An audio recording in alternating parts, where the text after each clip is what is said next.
What do you think? All right, guys. He won't stay here long with me talking. We're just kind of enjoying a peaceful evening.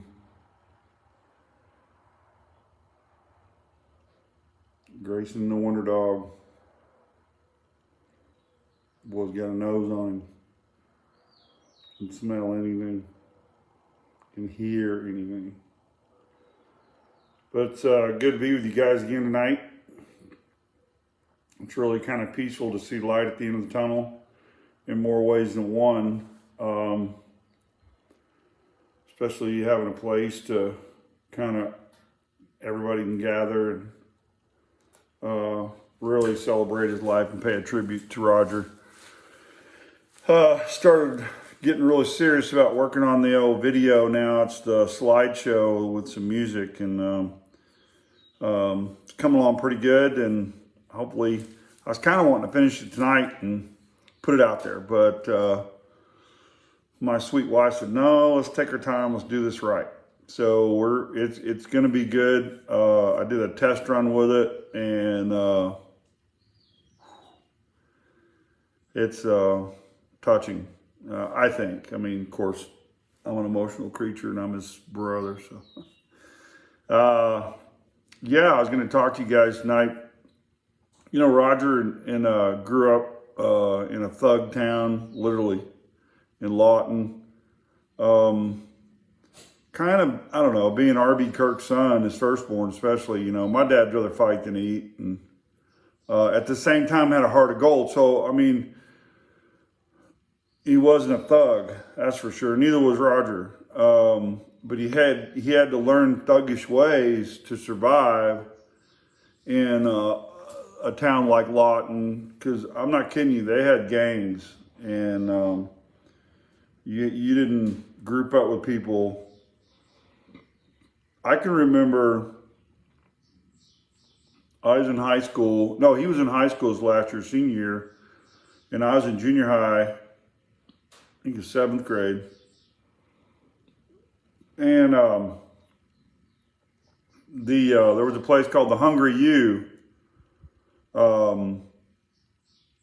that was off. You could go off campus. It wasn't a closed campus. You could go off campus and eat. And so there was a shopping center nearby and had all kinds of places to eat, you know. And it's kind of crazy. You only had 30 minutes to eat. And I mean, you had to rush. So, but I'll never forget one time after school, went to the Hungry U. Go there sometimes, you know, if you get a ride home, don't have to ride the bus, you go there and grab you a burger or get you, you know, a Coke or something and hang out. And I remember one time getting there and boy, there's Roger out in the parking lot, and it's 3 or 4 of them on him, and he was holding his own. And then they started ganging up on him, and I hated fighting, but I couldn't stand my brother get ganged up on, and I was nothing. I mean, seriously, I didn't weigh 80 pounds soaking wet. And when one guy grabbed me by the arms and the other guy started wailing on him, I ran and jumped on the guy's back. And so he's way bigger than me, you know, so he wrestled me off of there and let Roger go. So Roger got a few extra licks in, and then Roger got the guy down and threw him down. And that's where, you know, talk about the judo stuff he knew. These guys were no match for him when it came to that. If you came at him, he'd get your hands and boom, you're on the ground. So, I mean, he had him on the ground. One-on-one, he could whoop them all, no problem. And the one guy was tied up with me, and then there's another guy. He was kind of the chicken, you know what, of the bunch, kind of standing back, you know. And I forget, that guy had me, and my legs aren't hitting the ground. I'm screaming to leave him alone, and a couple of my friends are yelling at him, and Roger had the guy in the headlock and just started wailing on him, and had his focused like that, and this guy over here out of nowhere comes just kicks him right in the nose. I mean, I thought I killed him. But that was Lawton. So we had to learn those things, and And he came to my mom and dad and said he wanted to learn martial arts. I don't think it was even called that back then. You know, they gave a karate class and a judo class. I don't even know what it was called. Oriental fighting, who knows, back in the 60s. But I know that he wasn't interested in karate. So he took judo, which was really it was a defense. It wasn't ever on the attack. And I mean, karate's supposed to be that way too. It really is, but people took it the other way around. But he would take, he took it serious, and it was studying Zen. I mean, he got into all that stuff. And he'd wear those white uniforms. I'd go watch him, man. Mom would take us out there and drop us both off because I didn't have anything else to do. And at the time, it was in between sports for me, and so I'd watch him do it. You know, I was too young; I couldn't do it. So, and it was pretty neat to watch them. They tumble and roll, and how they use their bodies, and let people come get inside. I mean, it was just, I learned a lot. I really did. But to watch him work at it, I mean, he was very, very serious about it. And it really helped him in life because later on, you know, like even myself, I mean, you know, he was 6'2" at his best, maybe 6'1". Back in the day, 170, you know, maybe. And, you know, I kind of outgrew him. And when we finally quit growing, I was 6'6", you know, 190, 200. And, you know, that's kind of how, you know, around him, his peers, you know, kind of grew up too. So my dad was 6'1", 6'2", about the same. And anyway, one of the funniest times, we were up at the Arkansas, at the Deerwoods in Arkansas. And I don't even know how it got going. We were out there talking this and that, and one of the guys is Mac Rogers' boy. I can't think of his first name right now, but one of the Rogers boys. He's always a cocky sucker. Nobody kind of liked him. You know, as one of the members' sons, and he was always trying to one up everybody. You know what? He didn't quite fit in, so he would try to force it. You know, those kind of people. And you know, not that we didn't like him. It's just you know, the way he tried to force everything, like he was better than everybody else, and I'm going to show you. So it was like a one-upper, and you know, we're probably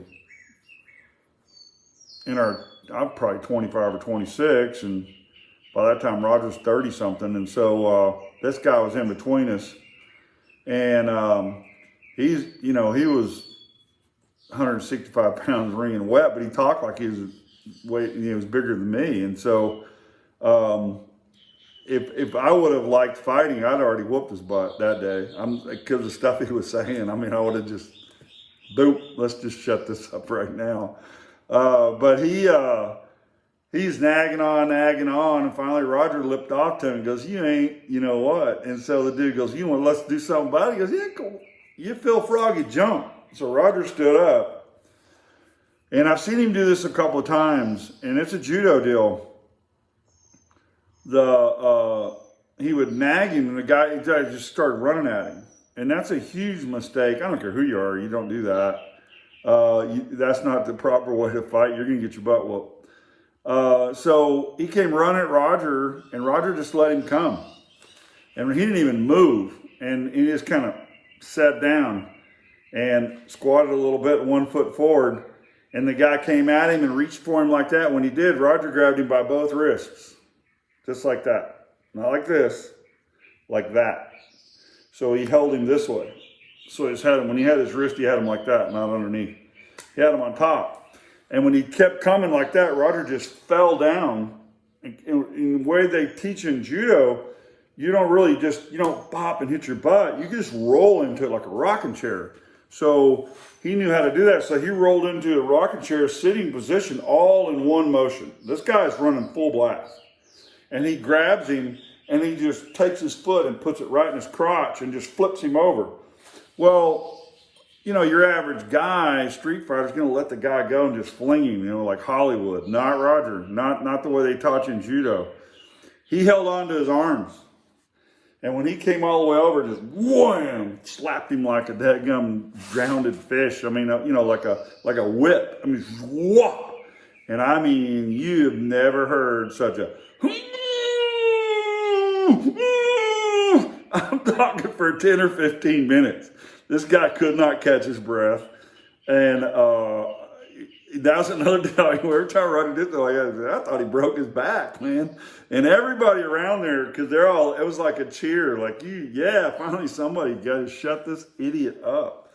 But he was real good at that, man. We were getting fights, man. And it was kind of like, one of those deals where we never really hacked it out until that one I told you a story about us really, really fighting as grown men. But there was one other instance. I was kind of hesitant to say it because it was Mother's Day. I had gone to my parents. My dad was gone then, and so was my little brother. And so we'd gone to my mom. She moved to Killeen, lived across town from James and Shirley. And we went up there for Mother's Day, and I had, I'm married now and got a wife and 2 children. And I think, to be honest with you, I didn't think Bevan was even born yet. Yeah, he was. And so anyway, it was Mother's Day, and we're in there having a good time and stuff like that. But Mom and Roger smoked, and Bevan had RSV.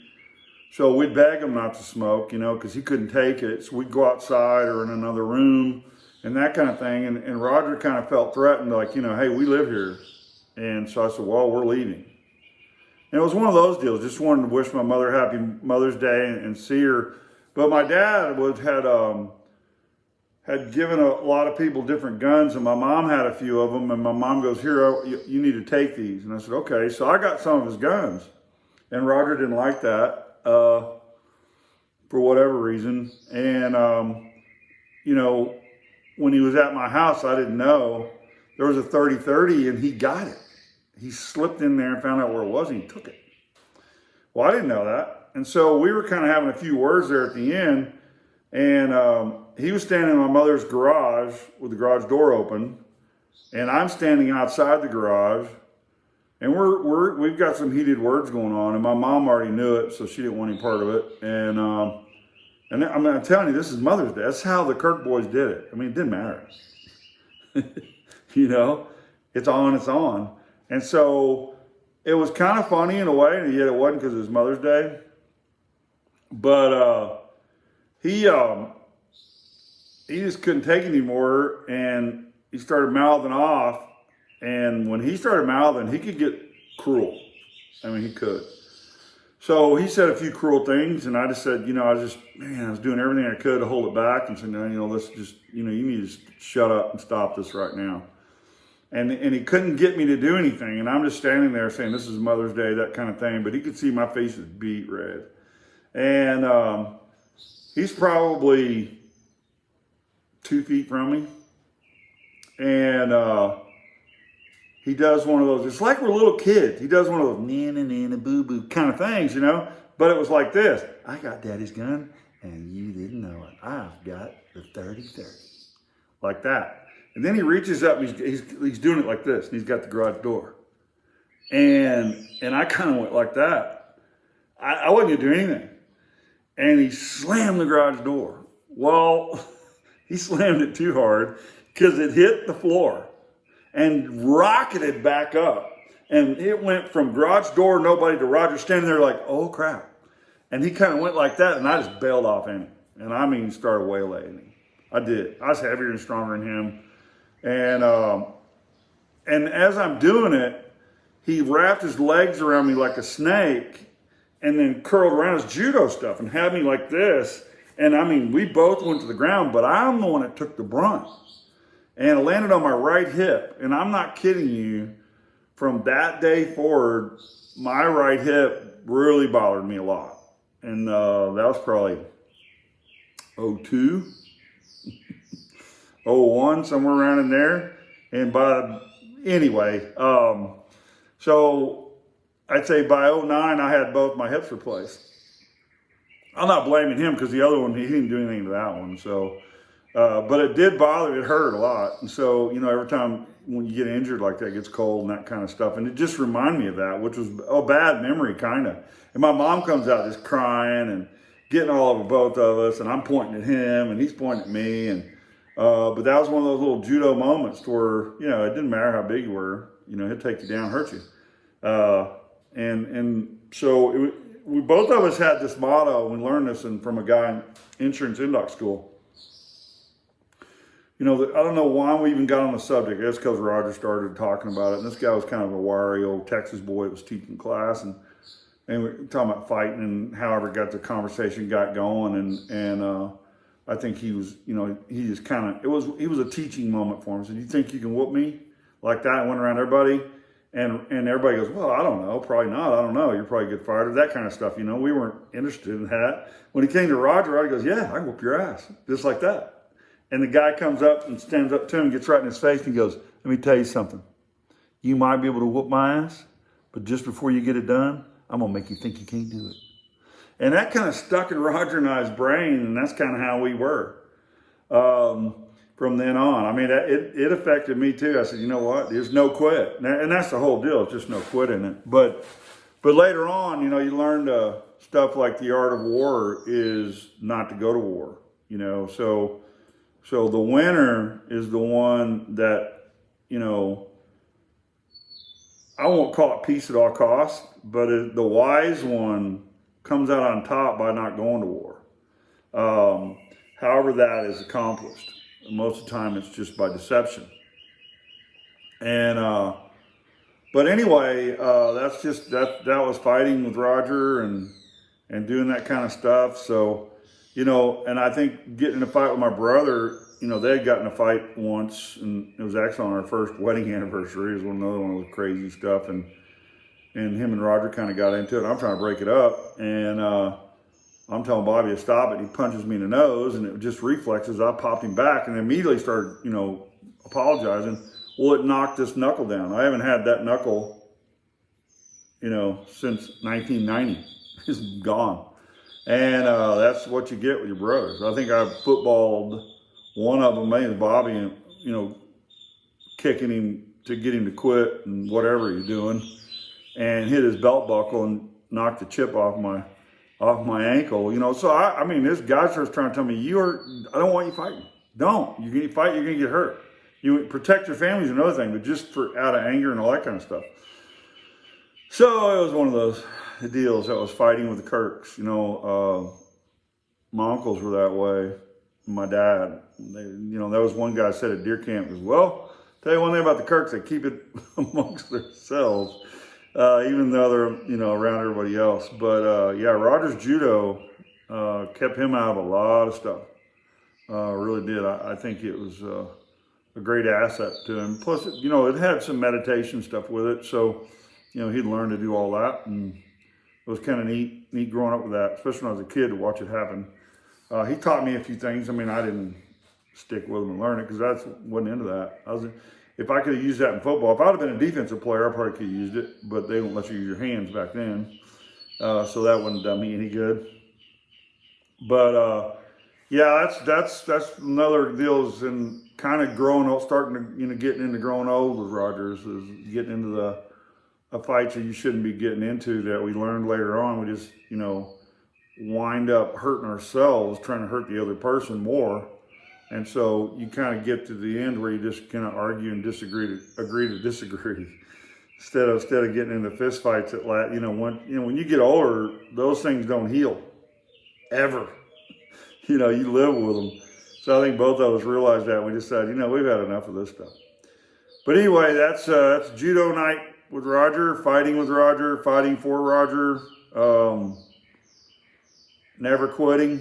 That's his motto. He didn't. I mean, even at age 69, I guarantee he thought he could whoop your ass. I don't care who you are. I mean, that's just him. But, that, like I said, I'm excited now and anxious to get to see everybody and celebrate his life and really to mourn and grieve like we should and put it to rest and like it should be. And I think we're going to do that. It's going to be a lot of fun. I've got a lot of people calling me and telling me, like I said, get a hold of me if you want to come. We have places to stay. So it's one thing to tell me you're going to attend, but I need to know if you're going to attend and spend the night. And if you say that, then I'll contact you and give you the information on that kind of stuff. And most of you guys got my number, or you can get hold of me on Facebook. You can get right down here at the bottom of this thing. You can, contact me there with the little inbox thing, and I'll get the message. A couple people already have. Larry and a good friend of ours, Jeannie Campbell, already said they'd be there. So, let me know, because we want to kind of get a handle on this at least here in the next 10 or 15 days. I don't want to wait till the last minute and go, we kind of want to try to get a handle on this. And I think a month's advance time or 2 weeks time is plenty to give everybody advanced deal. So, like I said, let's go back to being a united nation, one nation under God, and as it was intended by our forefathers, and we'll be the greatest nation to ever be on that. We are, but we kind of lost our luster. But now it's the baby boomers' time to stand up and reunite everybody. We've had it easy, real easy. So let's quit bickering and all that kind of stuff, and come to a compromised agreement that we're Americans and we need to stay that way. We don't need people. We're welcome people here, just as Teddy Roosevelt said. Come on over. You're welcome. But when you get here, you need to be an American. You're coming here to be an American. You can have heritage, but don't come here and try to change this country into what you're trying to get away from. That's been my pick. You're welcome. But don't come over here and make America what you're really, if the dream isn't there and it's here, that if you change the dream from over there to here, then you ain't got a dream anymore. It's going to be just like it was where you came from. Because the people that came here were miserable where they were. There was no freedom. And we need to get our freedoms back and not lose them. And that's civil liberties. And we need to stand up for that. I know Roger would. He'd be the first one to get up on a soapbox and go, come on, people. Stand up. Because like I said before, if you don't stand for something, you'll fall for anything. And I'm done falling for stuff. I've been standing for America for a long, long time. But I love you guys. God bless you. Peace be with you. And there is light at the end of the tunnel. This is going to be a great celebration. And you wait and see, by fall, this is going to be the greatest nation on earth again. And mark my word. God bless. We'll see you guys tomorrow night.